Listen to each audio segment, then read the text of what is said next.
So last வீடியோவில் machine learning அப்படின்னா என்னன்னு பார்த்தோம். இப்போது types of machine learning. There are 3 types of machine learning. One is supervised, and second one is unsupervised, and the third one is reinforcement learning. சரி, supervised learning னா என்ன அப்படின்னா it's a labeled data set. For example, இதான் talk, இதான் கேட்னு நேமை சொல்லி என் மாடலை நான் லேர்ன் பண்ண வைக்கிறேன், என்னோட மெஷினை நான் லேர்ன் பண்ண வைக்கிறேன்னா அது சூப்பர்வைஸ்டு லேர்னிங்.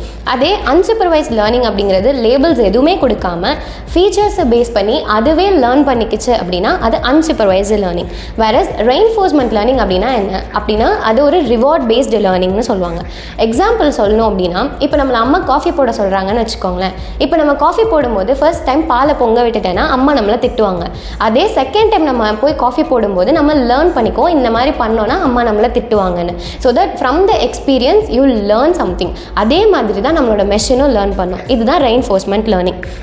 ஸோ டோட்டலாக ஃபைனலாக சொல்லணும் அப்படின்னா சூப்பர்வைஸ்ட் அப்படிங்கிறது லேபிள்டு டேட்டா செட், அன்சூப்பர்வைஸ்ட் அப்படிங்கிறது unlabelled data set, whereas reinforcement learning அப்படிங்கிறது experience based or reward based learning.